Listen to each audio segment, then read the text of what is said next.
At that time, the Donghu were powerful, and the Yueshi were flourishing. The Xiongnu Chanyu was named Tuman.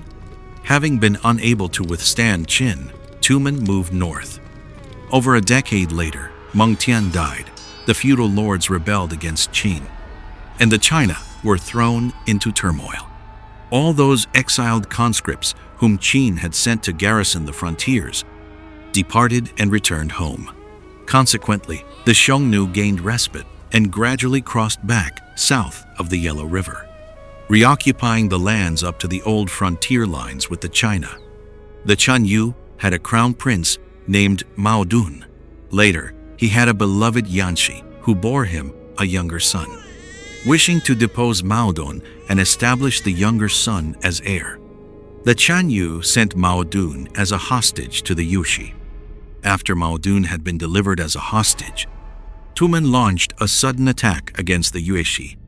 The Yueshi wanted to kill Mao Dun, but he stole their finest horse, mounted it, and fled back home.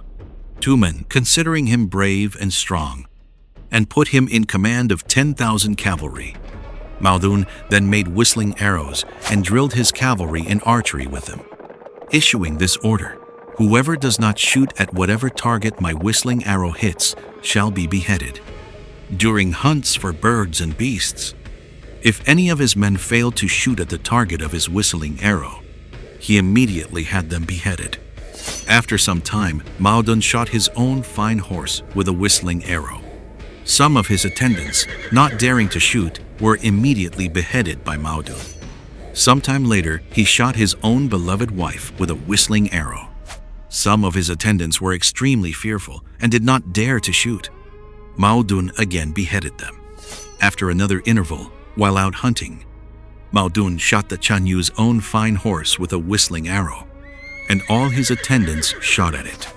Thereupon, Mao Dun knew that all his attendants could be used. While accompanying his father, Chanyu Tuman, on a hunt, Mao Dun shot Tuman with a whistling arrow, and all his attendants likewise followed the whistling arrow and shot, killing Chanyu Tuman. He then exterminated his stepmother, his younger brother, and all men who would not obey him. Mao Dun declared himself the Chanyu. After Mao Dun succeeded to the throne, the Donghu were at that time powerful and flourishing.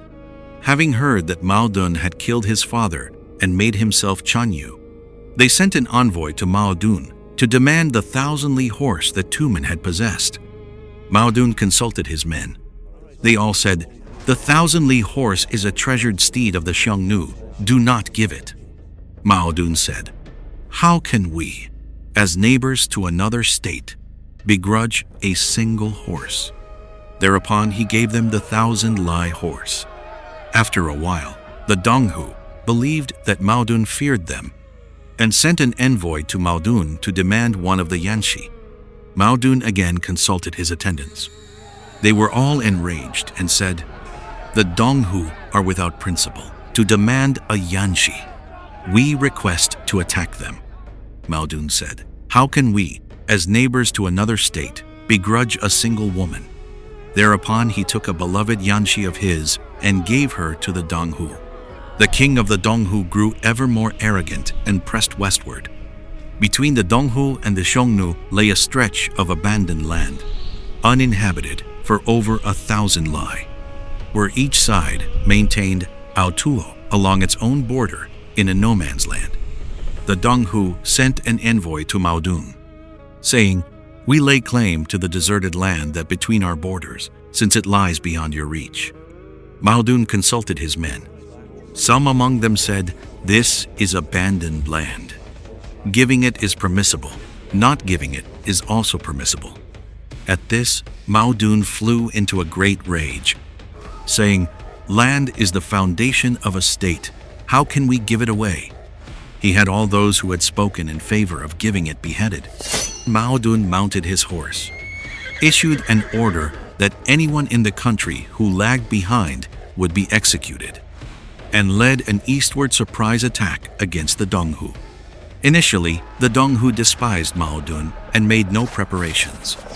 So when Mao Dun arrived with his army and launched a surprise attack, he utterly crushed the Donghu king, and taking his people and livestock captive.